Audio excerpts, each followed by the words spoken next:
Alright, so releases this week didn't go exactly as planned. I did get my wish that we would be getting the Florida project back, but the bad news is that it brought Wonder Wheel with it.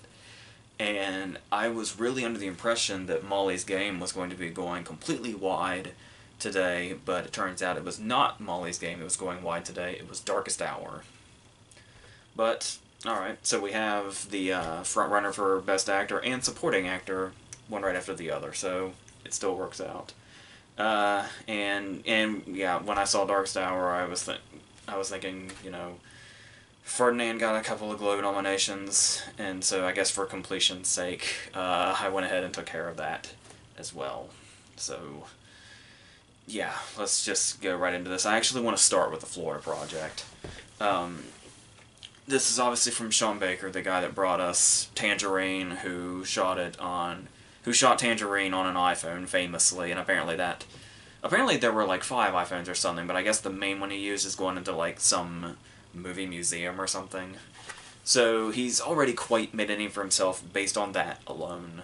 And so this is his follow-up to that, and regardless of a seemingly slightly, maybe, it's really hard to tell budget-wise with movies that are so kind of have such bare-bones settings like these movies do, but this one seems to be more of a more produced, I guess, when you think about that. But despite that, it still pretty much has the same feel. Like, you can really hardly tell a difference if one was shot a different way or not.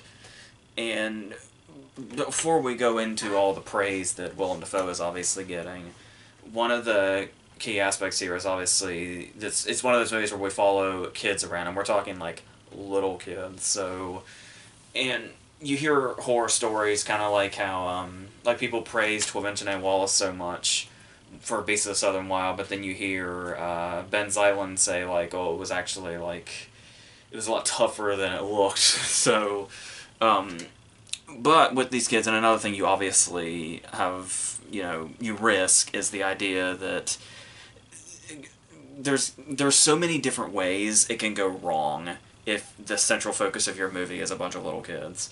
Because they could be unconvincing actors, which is sometimes the case. They could be very unconvincing characters, which a lot of the time is the case.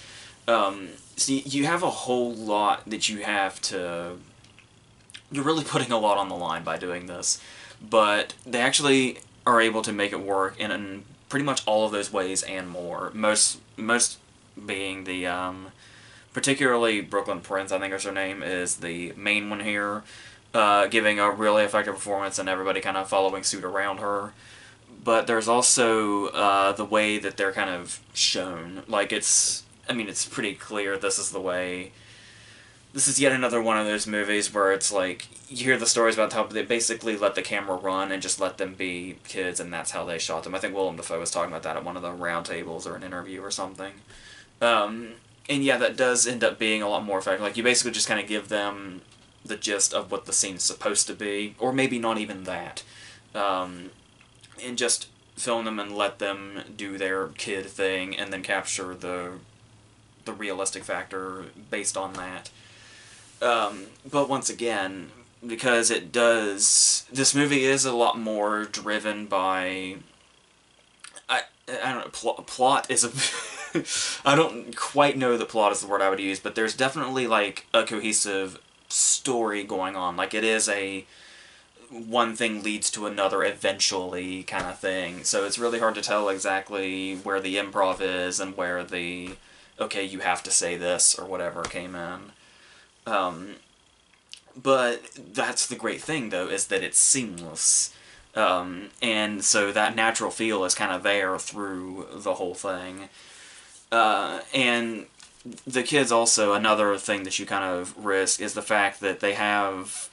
You kind of give them full personalities. Like, obviously they are just being kids, more or less. And these personalities may not necessarily be, like, the best. Like, they may not be the most lovable kids by any means whatsoever.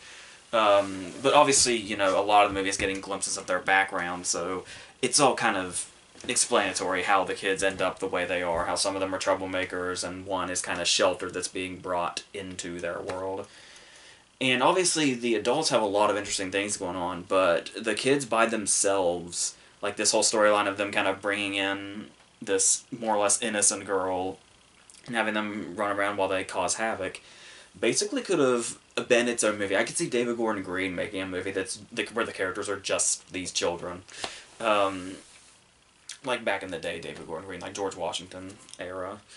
Um, but despite the fact that they give them those full personalities, there's not really any unrealistic way about them, which is typically the problem when you give small characters that much free reign. Small characters, child characters that much free reign. So there is that.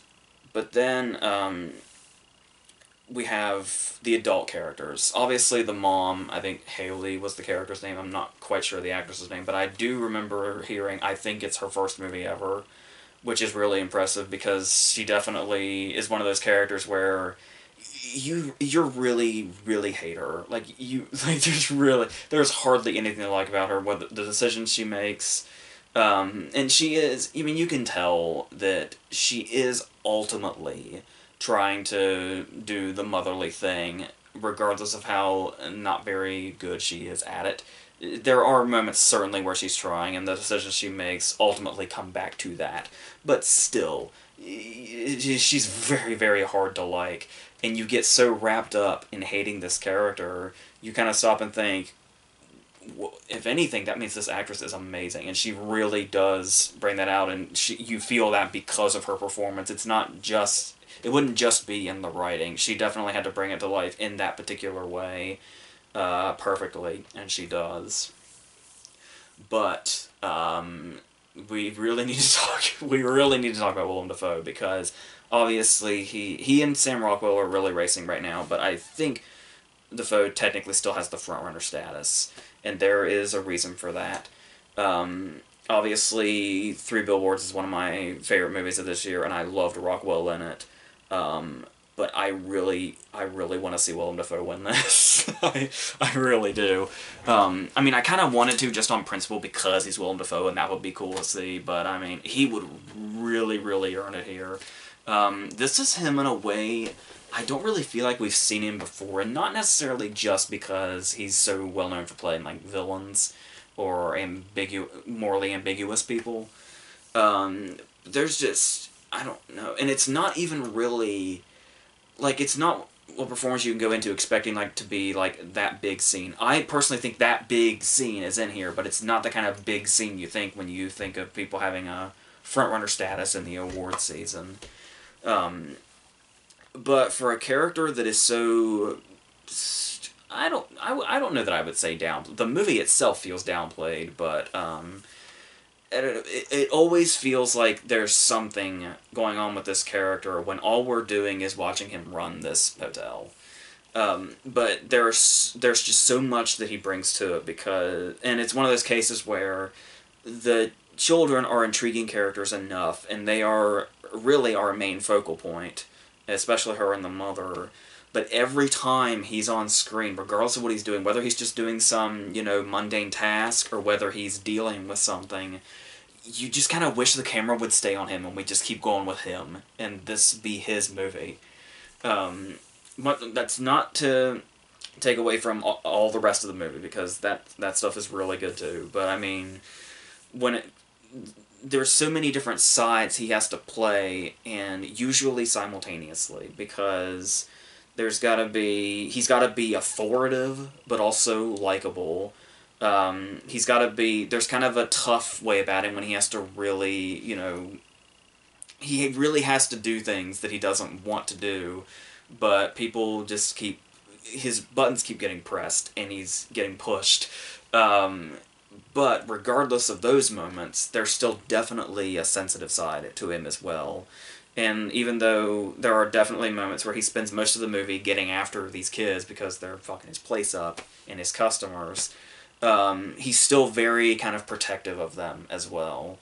And a lot of those times when he is being authoritative or much more, seemingly harsh, it's all comes from a good place, and a place that he feels like these people, because he really does want to help them.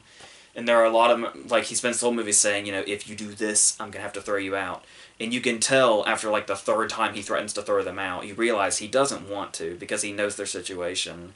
And he in a sea of characters that while it's hard, you do ultimately want to sympathize for.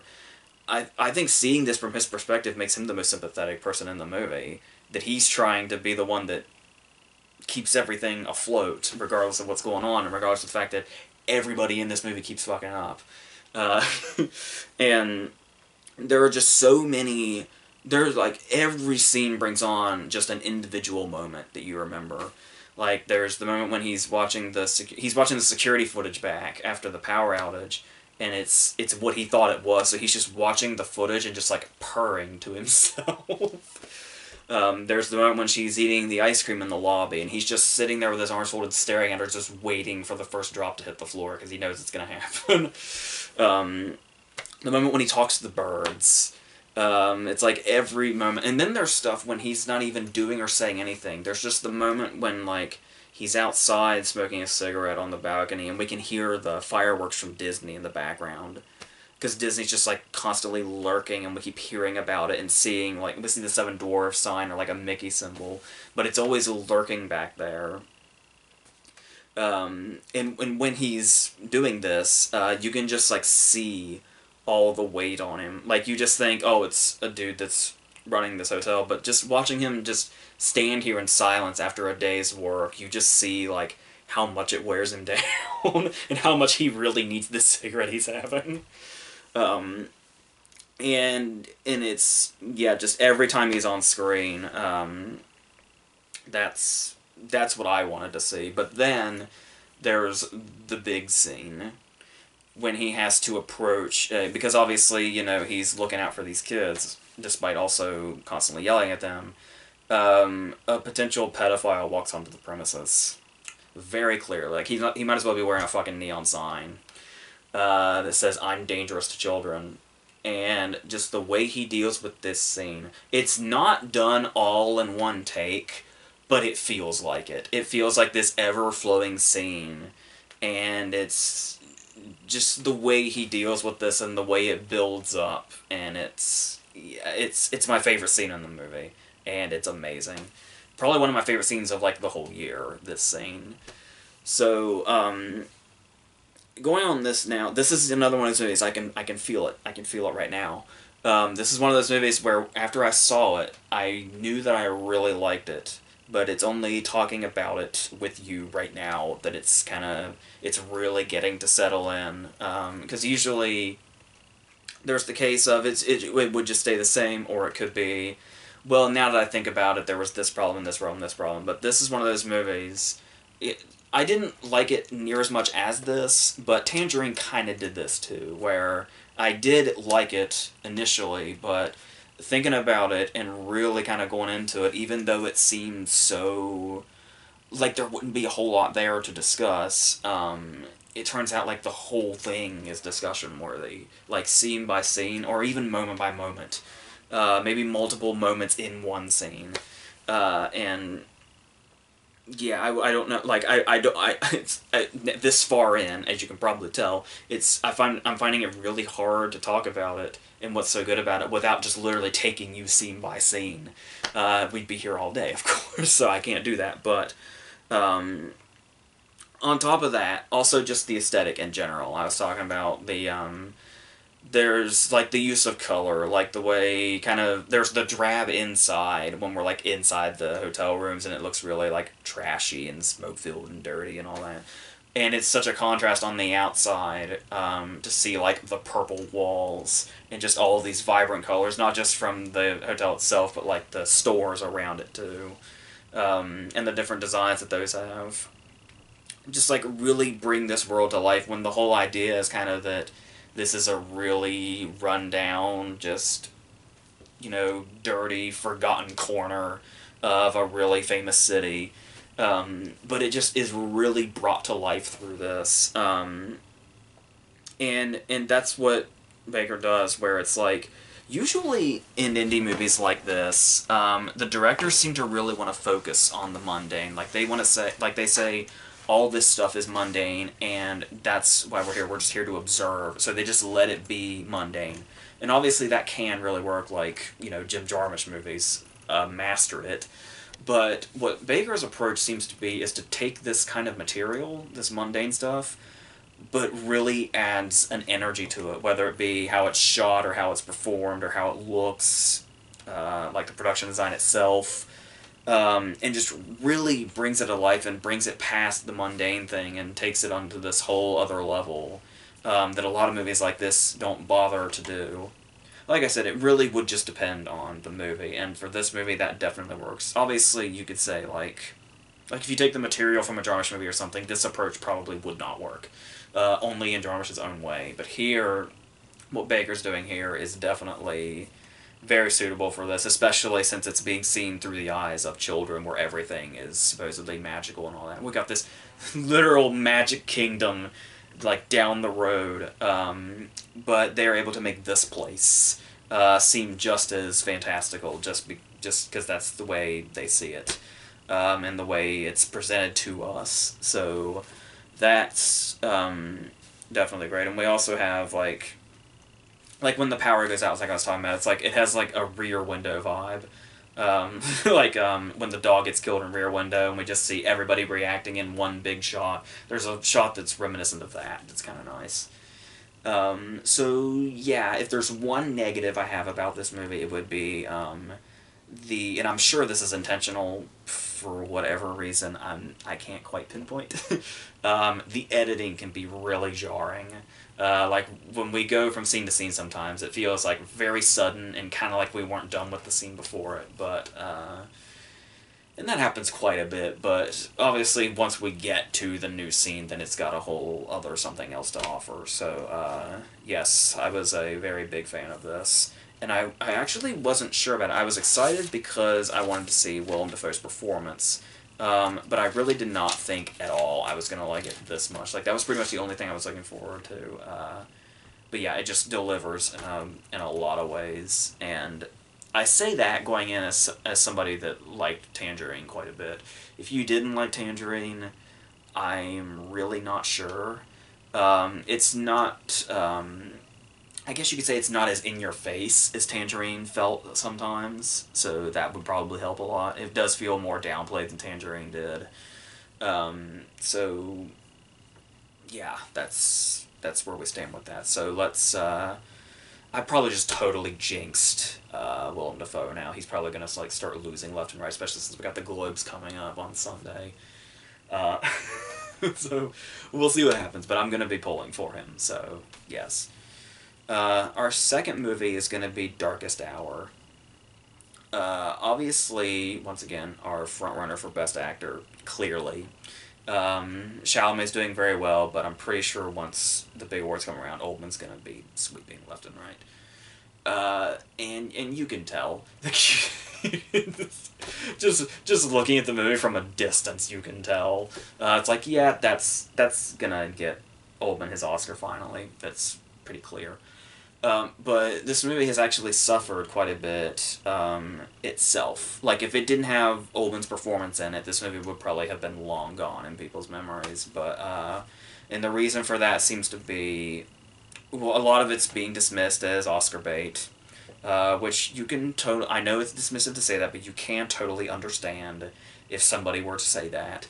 But it's also the fact that Churchill has been a figure that has been portrayed in media for a little while now, because there's John Lithgow doing it in The Crown. I think Brian Cox did something very recently. And following this, we have Oldman doing it to much acclaim. And obviously Lithgow got a lot of acclaim and awards as well. So it feels like it's kind of like lagging behind a little bit, especially since, not only from Churchill's perspective, but the events as well. We already had Dunkirk earlier this year.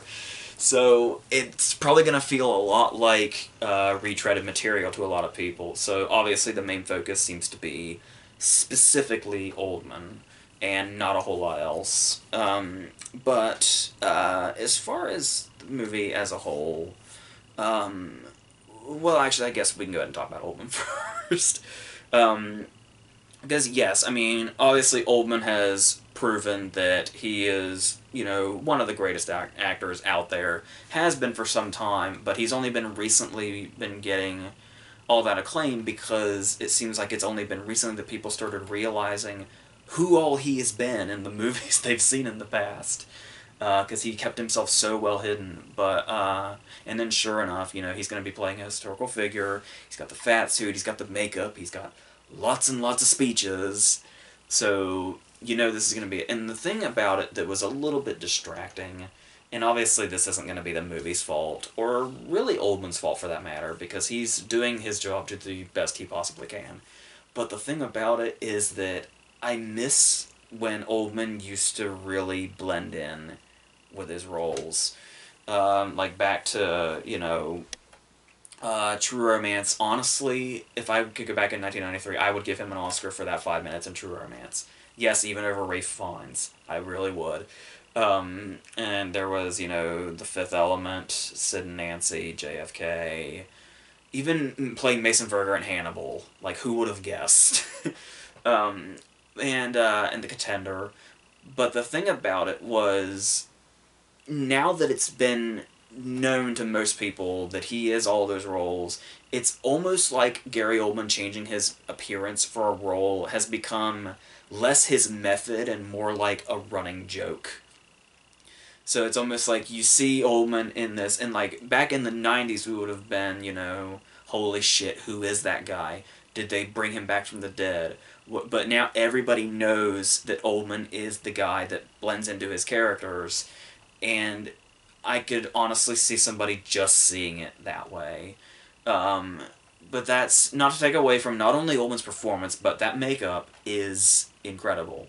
And it's like when he has his glasses on and he's doing his thing, he's gone. He is you. I mean, you can hear it if you're really that aware that it's him. You might not be able to pull yourself away from that. Like when I specifically talked about him having his glasses on. When he takes his glasses off, the eyes are a dead giveaway. That's definitely Oldman. But, which is something you never thought you would hear. To see somebody and say, yep, that's definitely Gary Oldman. But yeah, once he gets really into it, and you really do start to settle into the movie and the performance, then yes, he does find a way to blend back in, despite the fact that he's now famous for being unrecognizable, ultimately making him recognizable. It's a complicated situation, how you approach these type of, you know, buried in the character Oldman performances we're getting now. And so and he obviously does have a lot of, it's very interesting to watch him play this character, especially because of all the different points of view we're going to be getting. So he has to, it seems like he wanted to take the approach of playing this character in multiple ways, because you hear basically two things. You hear the people that say, you know, he was a hero, he's, you know, the reason for our victory and all that. And then there's the other side that says he was a terrible person and caused all these deaths and all that. So it's like, how is the movie going to depict him when you've got both of these very divided points of view in regards to how people see him? And so, and you've already got the stigma of, well, we've already seen this character in media recently, why is this necessary? We're going to get a lot of that going into this. And yeah, I do think he does his best to play many sides to the character. And there's moments when he has to, like, he has that conflict of, if we make this decision, how many people is this going to impact? How many people will ultimately die because of this? And the movie seems to try to balance that stuff. I still think it's going to come down to how you go into it in regards to how you see how it's viewed. But yeah, I do think there's a middle ground in there somewhere that it may not always hit, but it seems to try. And then when you look at it from just in general the perspective of a movie, Joe Wright is our director who did, like, Atonement and Anna Karenina, but then he also did, like, Hannah, but then there was, like, Pan. He's got an all-over-the-place filmography. I didn't mean to lump Hannah with Pan, because Hannah's amazing and Pan is terrible, but I mean, just to show the different genres he's tackled. And this seems more like something he would have done back in his Atonement days, 10 years ago. And they do their best to take this.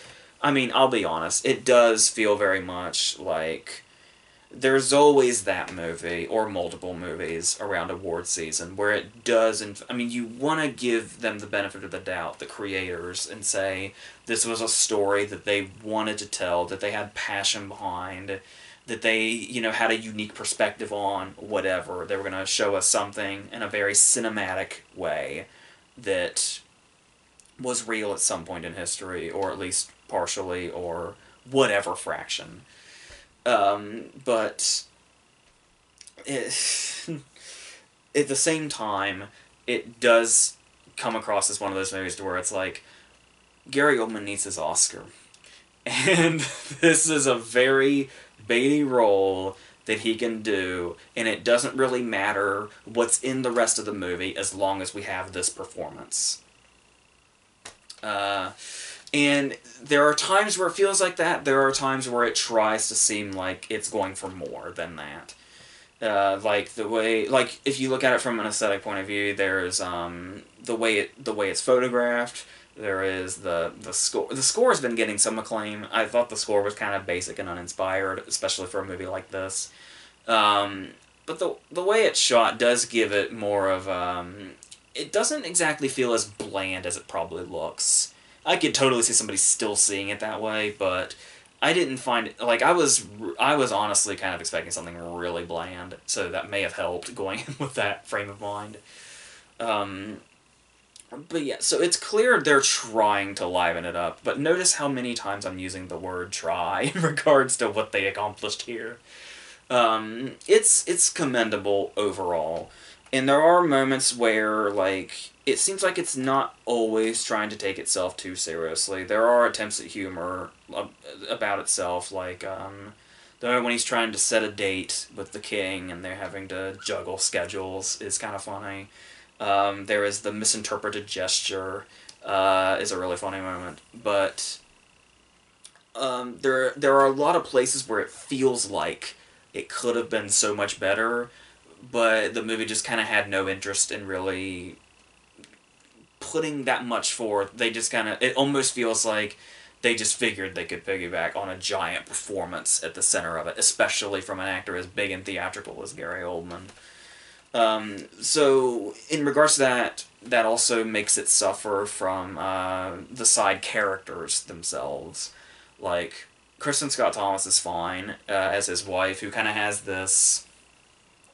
She's like, they go together and they contrast at the same time.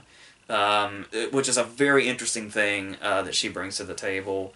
Where it probably would have been a much more interesting if she was in it more. It felt like she was barely there, even though she did, make somewhat of an impact whenever she was. But then there are moments like the casting of Ben Mendelsohn as the king is quite inspired, actually. But then we have stuff like the problem with the movie itself, and in some cases with Oldman's performance, not all the time, but sometimes, there seems to be a bit of a lack of humanity. Once again, some people probably think that seems fitting, depending on your point of view. But, like, it seems like they're trying to bring humanity into it and not quite getting it to work. Like, the whole presence of Lily James's character seems to be here to kind of provoke two sides of Churchill as a character. But her scenes kind of feel very much like... I don't know, there's always, like, that one character that's almost the focal point that's, like, younger, and they try very hard to make them, like, a driving point or a consistent factor in movies like this, and all it leads to is you asking, why is that character here? Or maybe we know why she's here, but why is there so much focus on her? She is not that important. But I guess because Lily James is trying to take off, I guess still she's working at it, but we'll see what happens. I don't find her that interesting of an actress. That probably has a lot to do with how I felt about her character in this. And then there's stuff where it seems like they could have gone, and I'm not saying completely go off the beaten path of what we're looking at here, but I mean, you can take a slight detour to give, to be more human towards your characters. Like the scene when Chamberlain says that he has cancer. Seems like we could have had a moment here with a character that wasn't Churchill. Just to kind of bring some life to the movie outside of him when he's off screen. But it's like they just kind of blow right past it.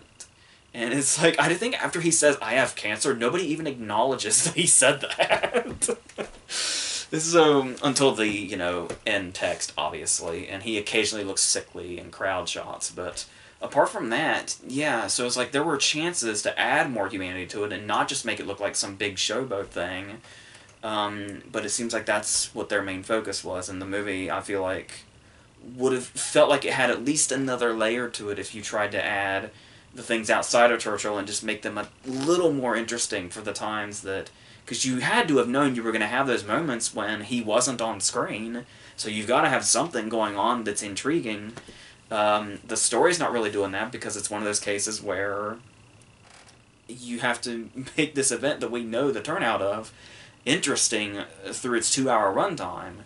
And a lot of movies can't pull that off. There are certainly movies like Apollo 13 or Lincoln. Lincoln especially really pulled that off well.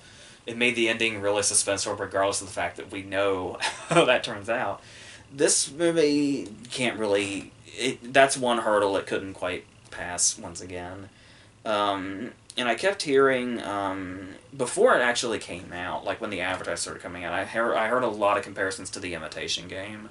I can kind of see that, but once again, I feel like The Imitation Game is a movie that was able to take this material, once again, material that we know the outcome of, but still did something relatively interesting. Like, once again, The Imitation Game could be easily dismissed as yet another Oscar bait movie, much like this is being accused. But I felt like there was enough good, intriguing stuff and performances, and occasionally a focus on a side character to keep everything, the whole big picture here engaged, and not just trying to get to the center. But there are, and obviously, there is, it's a lot of characters talking politics to get to those moments that we already know about in history, but that's not to say that it doesn't have some standout scenes. The scene where he's on the phone with the president is really good, and a really good scene for him, too, his performance in general. He gets real up close to the camera, too, so it's like, it really shows off how seamless the makeup is really well, too. And then there is, like I said, those moments where there is conflict in regards to what the result of this whole thing is going to be. I heard a lot of... I didn't know exactly what the context was, but I kept hearing out-of-context opinions on this subway scene that I guess had a lot of people up in arms and a lot of people liked. I do think it's a nice scene for the movie. I have no idea in regards to, like, that detailed if things are true or not, because here's the problem with movies like this, is you will always have those people who are, and I'm not necessarily, defending the movie or going against the movie or anything like that, but it is very annoying when every single movie like this, it's like clockwork. You're going to have those people coming out, talking about all the things they did wrong, all the inaccuracies, all of that stuff. And the thing and I understand that, but the thing here is that this is a movie, and if you're one of those people saying, well, the movie got this wrong and this wrong and this wrong, and it's just a Hollywoodization, and it's building up a character that making him look better than he was or whatever, I'm sorry, but you saying that only shows how incredibly far behind you are, because this is always the case with every biographical movie ever. Even the most accurate ones will have those moments that they have to throw in to over-dramatize a movie. That's what makes it a movie.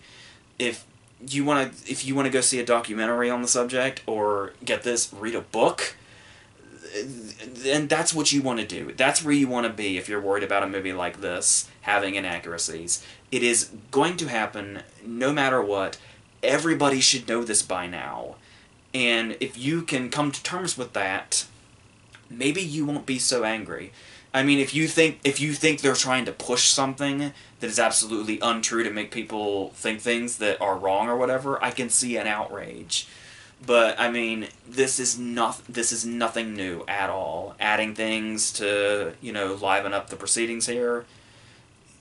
You're going to spend a lot of time complaining about biopics if you continue to do this. And I know I'm just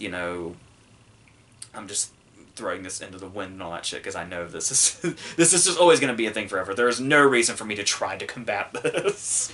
But I just want to point out how annoying that can be, for sure, because it's like, we all know biographical movies will take liberties. That's just the way it is.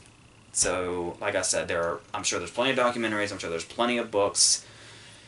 Have at it. So, yes. So, the worst, I guess the point is that if you are indeed this much of a history buff, going to a movie on the subject is probably the last thing you want to do. Like I said, regardless of how accurate some of them have been, obviously, but chances are, if you are very, very knowledgeable on the topic, you're always going to leave pissed off. And maybe that's your own doing, because, once again, we all know now. So, let's move on, if we must, to Wonder Wheel. Woody Allen's new movie starring Kate Winslet and Justin Timberlake and Juno Temple and Jim Belushi. And I was kind of hyped for this because one of my top 3 favorite movies of last year was Cafe Society, his last one. And I'm really playing I'm like, there's me and Woody Allen have a weird thing here, because everybody was praising Woody Allen back in the day when I was growing up. And I saw his movies and I was like, I just don't get it, I guess. And now that I am older and I'm revisiting his movies, and I'm really starting to find an appreciation for him, and I'm starting to like a lot of his newer movies, like Cafe Society and Magic in the Moonlight are 2 that I loved.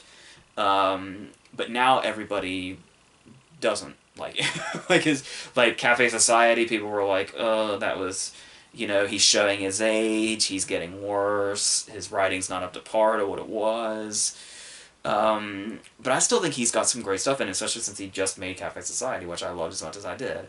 So, I wasn't paying that much attention when I realized that Wonder Wheel was getting horrible reviews.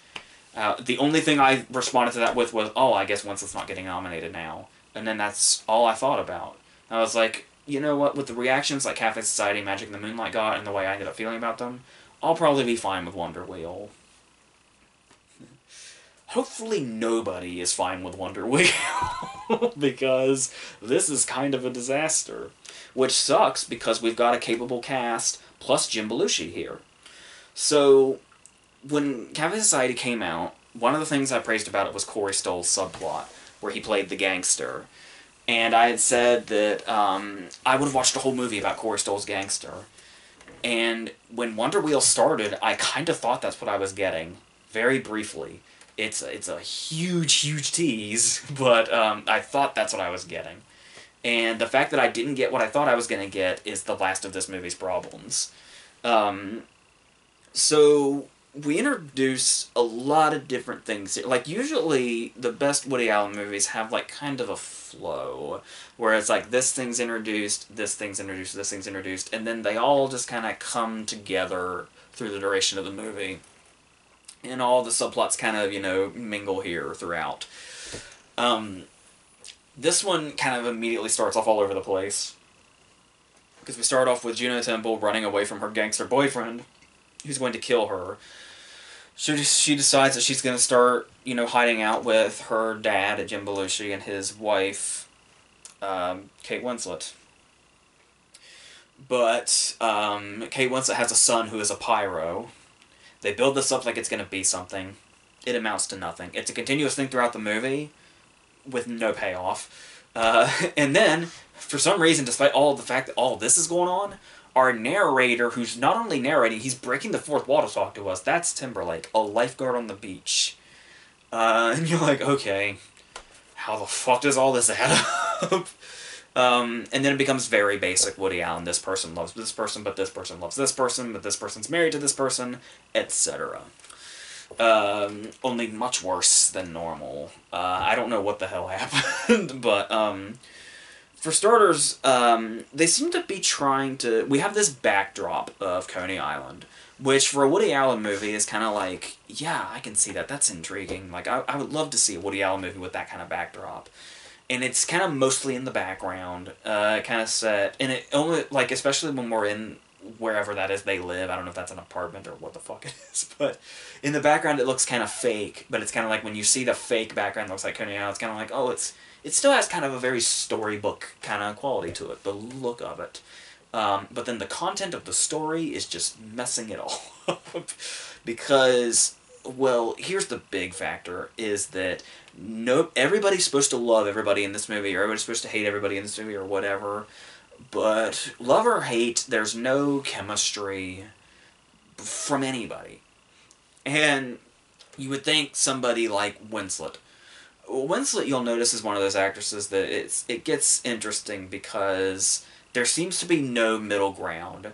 She either has no chemistry with her co-star whatsoever, or her and her co-star's chemistry is on fire. Like, I'm struggling to remember a case where there was some in-between with her.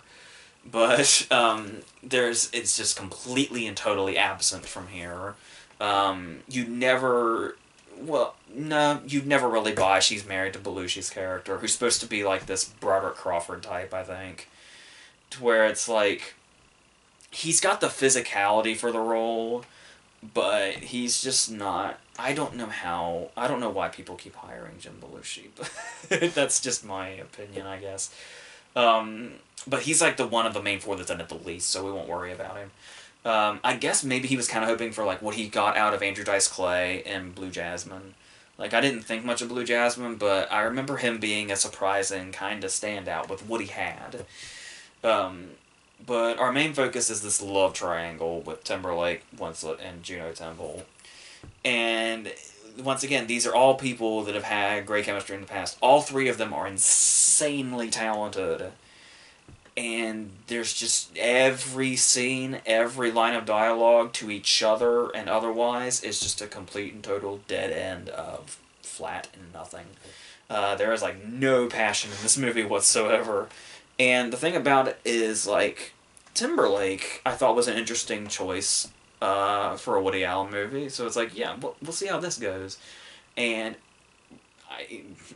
I don't know if he's supposed to be the Woody part. Sometimes it seems like he's trying to do the voice, but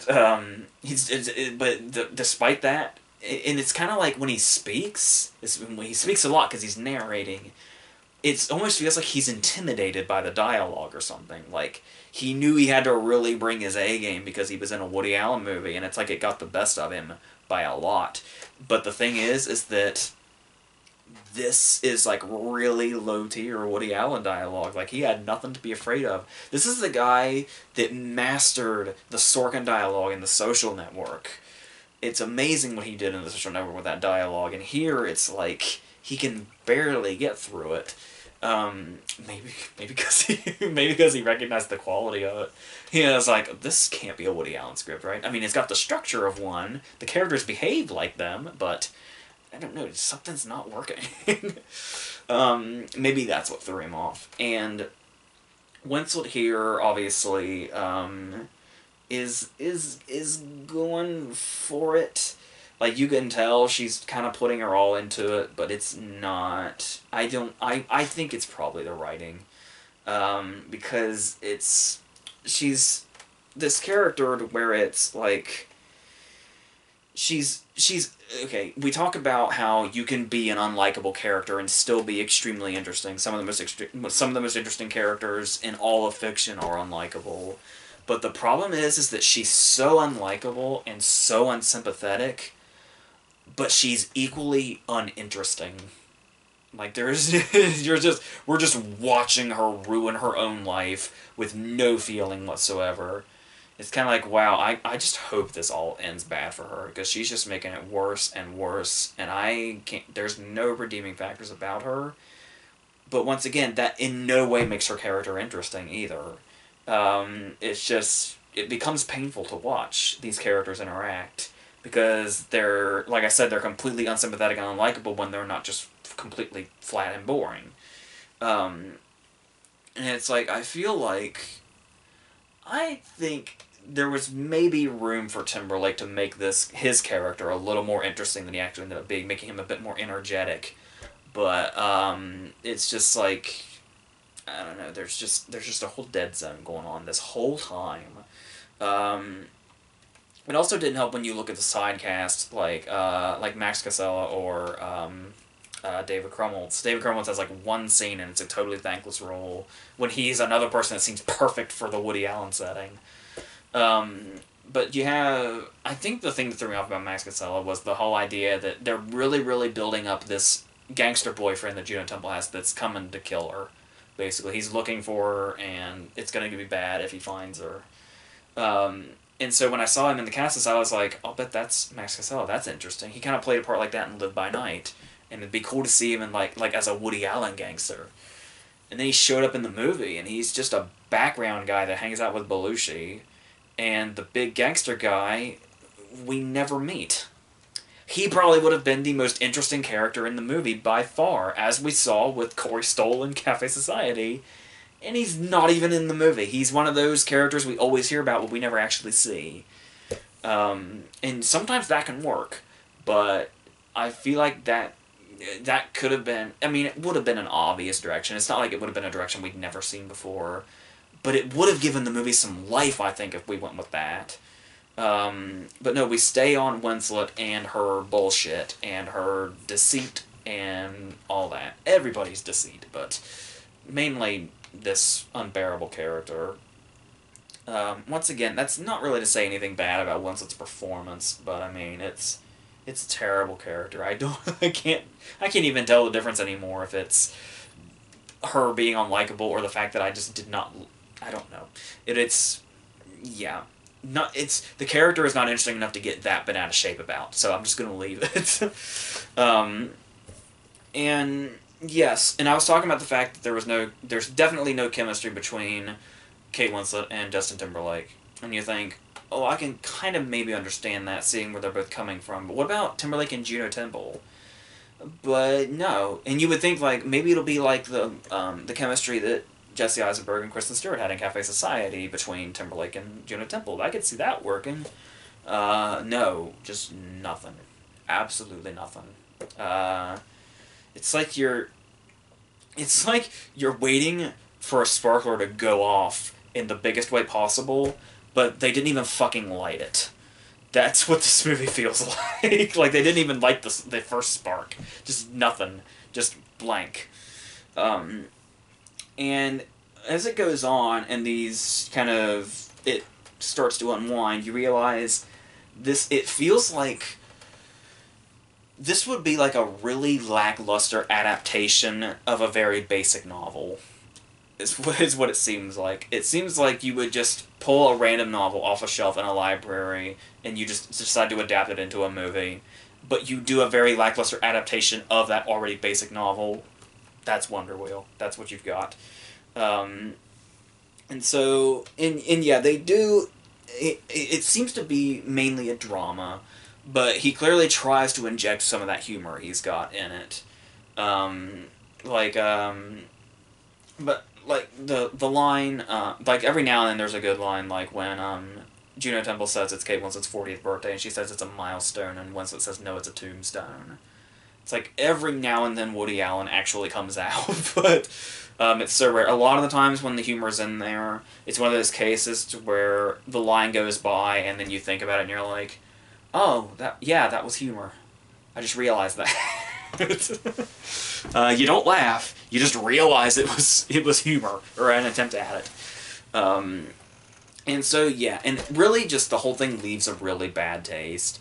Like, I guess there was an attempt to, like, you know, contrast the bright, vibrant setting of Coney Island with this world of misery the characters are living in. But the trouble is you only walk away with the world of misery. Like, the world of misery goes away from the characters and into the audience. And it's... yeah, this... I don't know what happened, but this was a shit show. Very unfortunate for all involved, because there was so much talent in this, and it was just all gone. Just all that talent and Jim Belushi. Our last movie is going to be Ferdinand, because I typically save the animated ones for last, I guess. If you aren't aware, or maybe if you remember, an Oscar-winning animated short from back in, like, 1938, I think, Ferdinand the Bull, where he was a bull, and he was, you know, gonna be in a bullfight and all that, but then he had a thing for flowers, and that kind of stopped it, and we all had a happy ending. And so they decided they were going to make this feature-length in this current era of the computer-generated animation and slap John Cena's voice on this thing. For the children, I suppose. So it's one of those movies, one of those animated movies that immediately starts, and you see all their cutesy faces and their cutesy voices and their little calves running around, and it's occurring to you, and they're all talking about how they're gonna go, their dads are gonna go away to the bullfight and all that, and it's this thing, it's like this honorable thing, like, yeah, they're gonna go fight and all that, and I'm looking at their little cutesy faces and their little cutesy voices, and I'm thinking, is this movie going to address what all is involved with bullfighting? We watched a tape of a bullfight in Spanish class in 9th grade. That's all I ever need to see of a bullfight ever again. So it's like, are they aware of what they're building up? And how are they going to address this in this movie that wants to be so happy-go-lucky about this subject matter? Like, an animated short in 1938, I get it. But how are you going to do that with this, with these characters, setting it up in this very familiar, bland... This blends in with, like, every other animated movie that is this kind of... I wouldn't even call this middle tier. This is, like, lower middle tier. Strictly for classification. But, I would say this is, like, below average as far as the quality of these animated movies, but let's go into why. I feel like the only character in the movie that had the idea of what bullfighting was the one that kept, like, almost puking. Like, every time he'd see the matador, he'd, like, want to puke. And I guess it was from his nerves, because he was like, I gotta impress the matador. But at first I was like, oh my god, he's the only one that knows what bullfighting is. He knows how to react. But no, they're all excited about it. Like kids on Christmas. So, don't worry, this movie does not get... worry. Worry very much, because this movie does not get as dark as that might set up. So eventually he grows up, and obviously he's John Cena. In another one of those cases, you know, the more it seems like they're just tacking a random celebrity onto a children's movie, the more bland you know it's going to be. It's like, we know Cena has been kid-friendly because, you know, he's always the babyface in wrestling. He's, does all his charity work and all that. So very family-friendly, so sure, slap him on here. It's a bit bizarre that they decided to go with a wrestler to play Ferdinand, and they didn't go with the wrestler that very, very famously has a bull tattoo. But okay, maybe that's its own joke. I don't know. If it is, it's funnier than any joke they wrote, so there's that. So eventually we get all the different animated animal cliches in here. He befriends a little girl, they become best friends, he gets taken away from wherever. He obviously won't go into bullfighting because this girl has him now, and he's her pet, basically. And we get this very premature montage. Like, he turns into John Cena very quickly. When it seems like we're going to do a little bit more building here, just a little tiny bit. But no, we gotta get...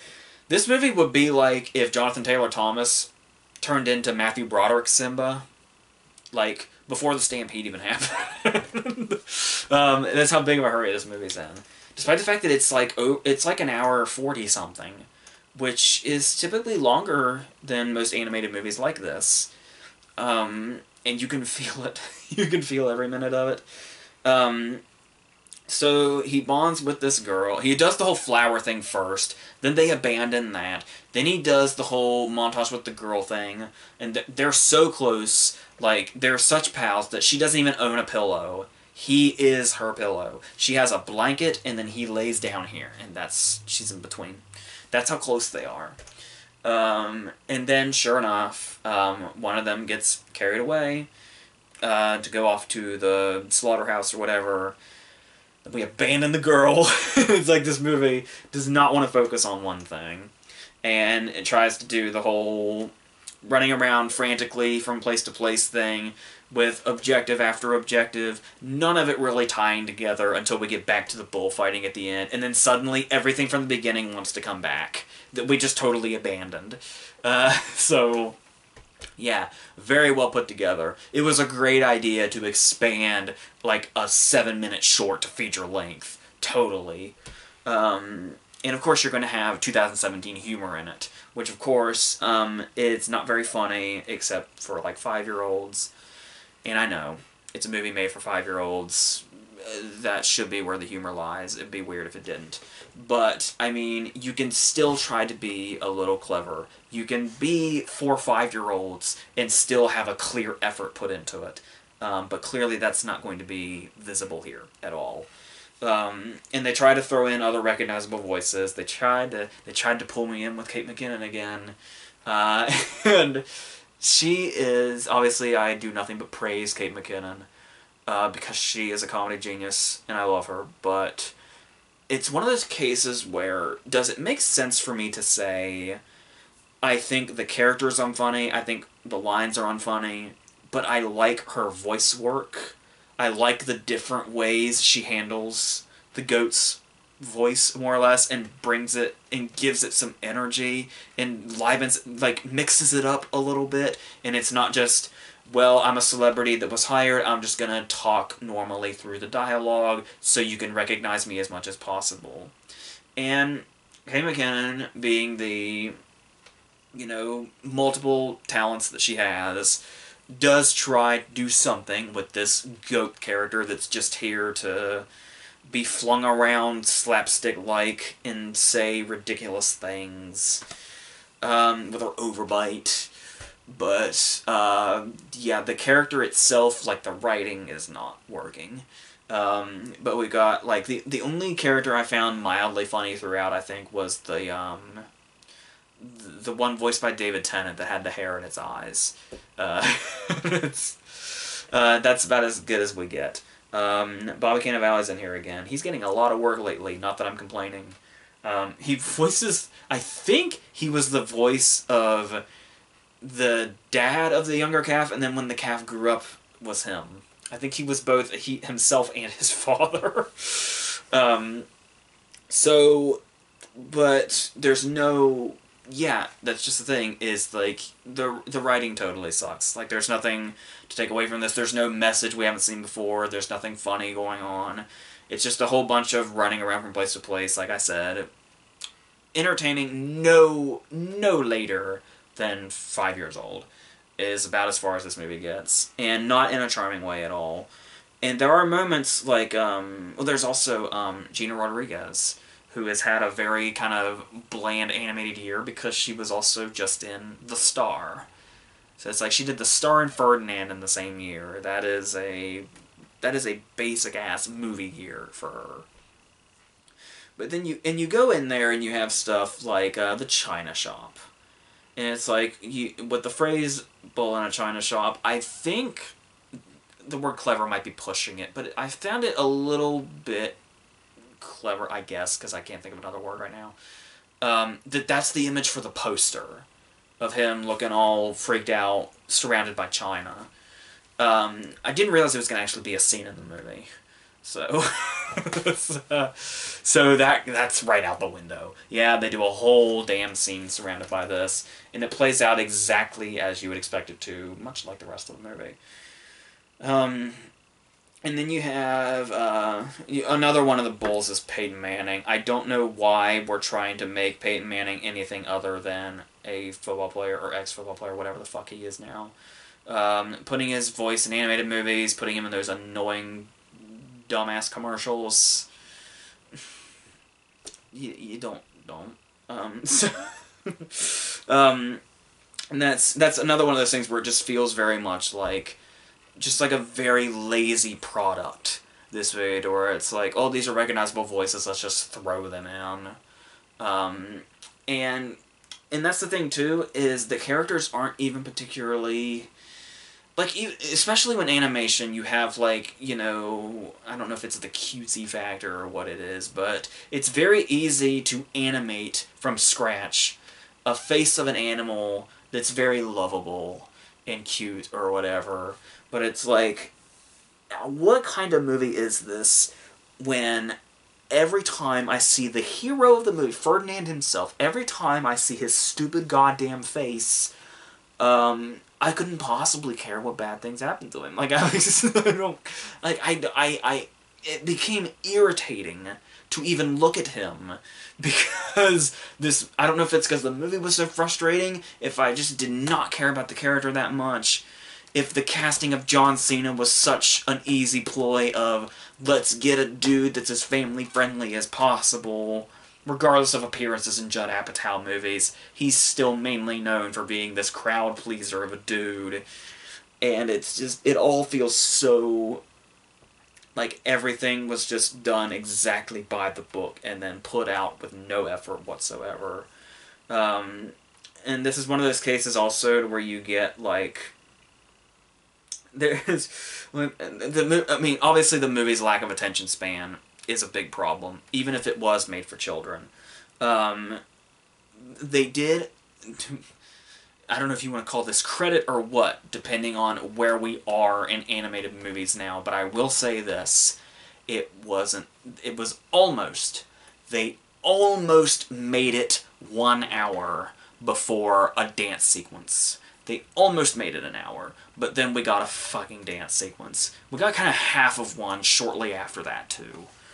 So, but all of that, we're still heading to whatever the climax is going to be. Spoiler, the original short is what the climax is. Took us a whole damn movie to accomplish what a 7-minute short in 1938 won an Oscar for doing, with much more difficult animation. But the thing here is that you really start to lose a movie, and I understand, I'm one of the people that defends Finding Dory, so maybe I'm being a bit of a hypocrite when I bring this up as a criticism, but I mean, everything the movie had not accomplished up to this point, this just felt like an even bigger kick in the balls, just for good measure. And that is the fact that, of course, this movie about bulls and goats and whatever, they somehow managed to work a car chase into. A fucking goddamn car chase is in Ferdinand. Yeah, that's... I guess it's not as shameless as when I put a car chase in the Lorax, but I mean, we're getting there. We're really getting there. And, yeah, and then, once again, it decides it's going to set up all that stuff at the beginning, like the girl and the flowers. And then it's like, they pick these times towards the end where it's like, oh, so now you want to make this important. You wanted to do all this stuff that could potentially mean something, that could have some real emotion in it, but you wanted to do this whole damn middle section that's like over an hour of the movie, and then you're like, okay, now that we're done with this, let's just bring this back.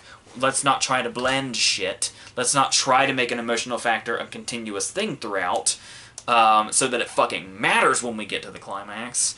No, you just want to do things as quick as possible and still try to reap the benefits from your shitty job. That's not going to happen. So, yes. So if you made it as far as the car chase and you didn't say fuck this, you probably thought this was okay.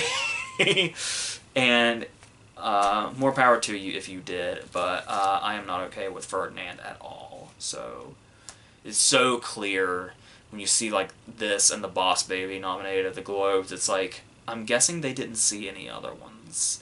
So it's like they could have done Coco, Loving Vincent, The Breadwinner, and stopped from embarrassing themselves. But of course, they had to nominate that bland-ass song, too.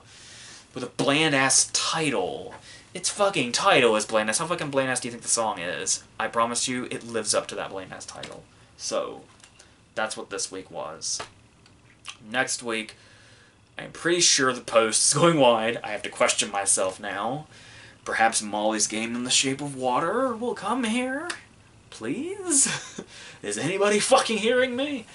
Paddington 2 as well. So that will be fun. So, yeah, that's a lot of money to be spent in 1 week, but if you give it to us, I'll do it. The Post, The Shape of Water, fucking Molly's Game, and obviously Paddington 2, I'll take them. Come on, something.